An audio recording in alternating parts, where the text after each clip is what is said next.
Assalamualaikum warahmatullahi wabarakatuh.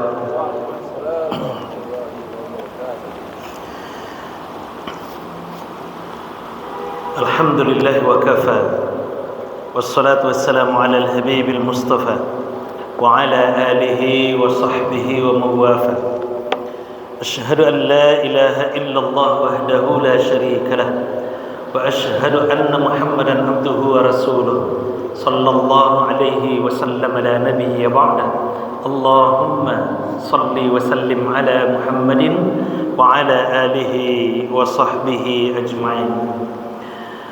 Bapak Ibu jemaah zuhur yang dirahmati dan dimuliakan oleh Allah Subhanahu wa taala. Syukur alhamdulillah kita ucapkan kehadiran Allah. Salawat dan salam semoga tetap tercurah kepada baginda Rasulullah Muhammad sallallahu alaihi wasallam. Allahumma salli ala Muhammad wa ala ali Muhammad. Bapak Ibu jemaah yang dirahmati dan dimuliakan oleh Allah Subhanahu wa taala.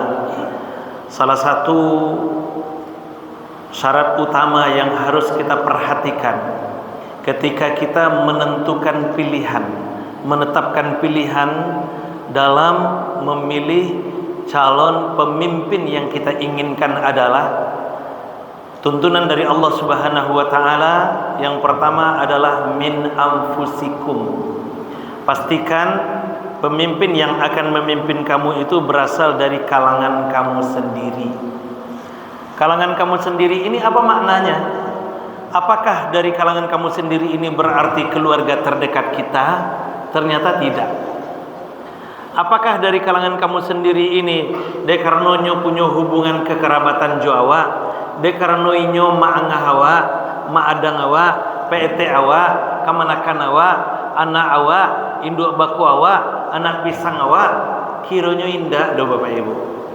Kalaulah itu yang dijadikan patokan utama, hubungan kekerabatan yang dijadikan patokan utama untuk memilih dan menentukan pemimpin, maka tidak akan mungkin dulu Umar bin Khattab melarang anaknya untuk dipilih oleh tim formatur itu. Bukankah di saat hari-hari terakhir Umar bin Khattab beliau telah mengumpulkan beberapa sahabat? Ada 6 orang plus 1 waktu itu. Ada Utsman bin Affan, ada Ali bin Abi Thalib, ada Talha, ada Abdurrahman bin Auf, dan beberapa orang sahabat. Ada 6 sahabat waktu itu plus 1 orang, Abdullah anak kandungnya Umar bin Khattab sendiri. Ada 7 orang yang dipilih oleh Umar bin Khattab kemudian untuk bermusyawarah mencari mufakat siapa yang akan menjadi khalifah pengganti setelah kepergian Umar bin Khattab. Tapi ada pesan khusus yang menarik dari Umar bin Khattab. Apa kata Umar bin Khattab?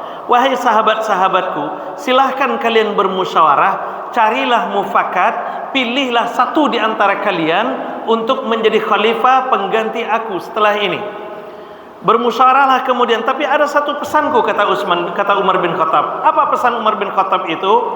Masing-masing kalian berhak mengemukakan pendapat.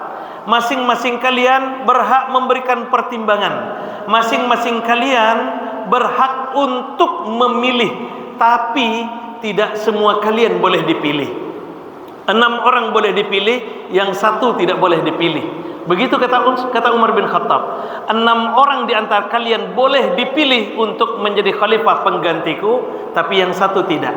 Siapa yang 1 itu? Dialah Abdullah bin Umar bin Khattab, anak kandungnya Umar bin Khattab. Protes sahabat, wahai Amirul Mukminin, wahai Tuan Khalifah, bukankah Abdullah bin Umar itu adalah orang yang cakap? Bukankah Abdullah bin Umar itu orang yang layak dan patut untuk menjadi pemimpin? Orang yang cerdas, orang yang bertakwa. Dia orangnya takwa, dia orangnya cerdas, dia orangnya bahkan hadis, dia termasuk rawi hadis. Bapak Ibu, Abdullah bin Umar ini termasuk 4 dari Abdullah yang namanya sama, yang menjadi rawi hadis di zaman Rasulullah sallallahu alaihi wasallam. Ada Abdullah bin Mas'ud, ada Abdullah bin Umar, ada Abdullah bin Abbas, ada Abdullah bin Amr bin As. Jadi dari 4 ini ada Abdullah bin Umar. Keempat ini mereka rata-rata meriwayatkan hadis 1 sampai 2 ribuan hadis. Ini rata-rata orang yang cerdas dan terpercaya, ingatannya kuat, orangnya cerdas, orangnya bertakwa, termasuk di dalamnya Abdullah bin Umar bin Khattab ini. Jadi Abdullah tidak kurang kalau untuk menjadi syarat sebagai pemimpin. Bahkan jiwa kepemimpinan Abdullah bin Umar itu turun dari ayah kandung beliau, Umar bin Khattab. Tapi yang menariknya, Umar bin Khattab melarang sahabat tim formatur itu memilih Abdullah bin Umar. Ini hebatnya. Protes sahabat, apa kurangnya Abdullah bin Umar? Dia orang yang layak, dia orangnya patut untuk kita tunjuk, kita pilih menjadi khalifah. Apa kata Umar, Bapak Ibu? Cukuplah dari keluarga Umar bin Khattab hanya Umar saja yang menjadi khalifah. Cukuplah hanya Umar saja yang menjadi pemimpin. Kalau sekiranya Umar berhasil, maka keberhasilan itu Umar dedikasikan untuk umat semuanya. Tapi kalau sekiranya Umar gagal, maka kegagalan itu adalah kegagalan keluarga Al-Khattab. Dan Umar tidak ingin keluarga Al-Khattab, Abdullah bin Umar, mewarisi kegagalan itu nantinya. Ini luar biasanya. Jadi Bapak Ibu, yang 6 boleh dipilih, yang 1 tidak boleh dipilih. Jadi judulnya waktu itu, jangan pilih anak saya. Jangan pilih anak saya. Luar biasa Bapak Ibu. Nah, jadi kalau saja hubungan kekerabatan yang dijadikan dasar untuk memilih seseorang menjadi khalifah, maka tidak akan mungkin Umar melarang sahabat-sahabat itu memilih Abdullah kala itu. Nah, maka dasar pertimbangan untuk memilih khalifah itu, memilih pemimpin itu apa?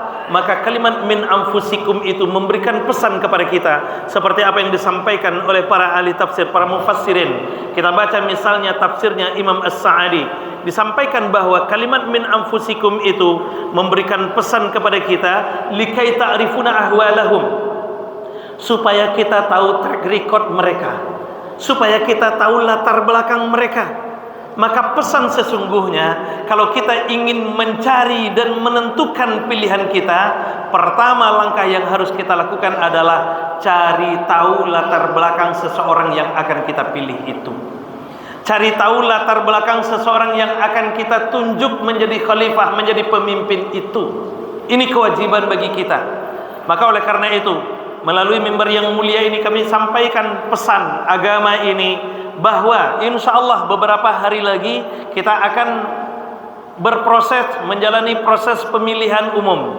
Maka apa yang disampaikan oleh Allah Subhanahu wa Ta'ala layak dan seharusnya menjadi perhatian bagi kita. Maka oleh karena itu Bapak Ibu, langkah pertama yang harus kita lakukan mencari tahu siapa yang akan kita pilih itu.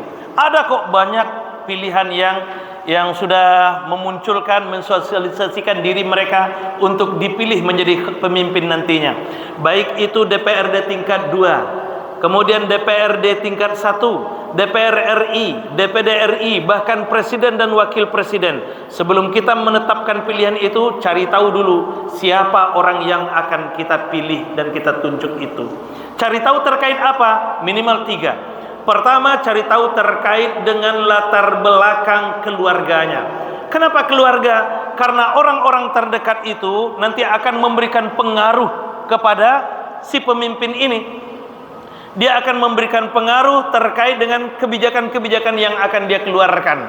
Maka apapun kebijakan yang akan dia keluarkan, itu akan kemungkinan besar dipengaruhi oleh orang sekitar.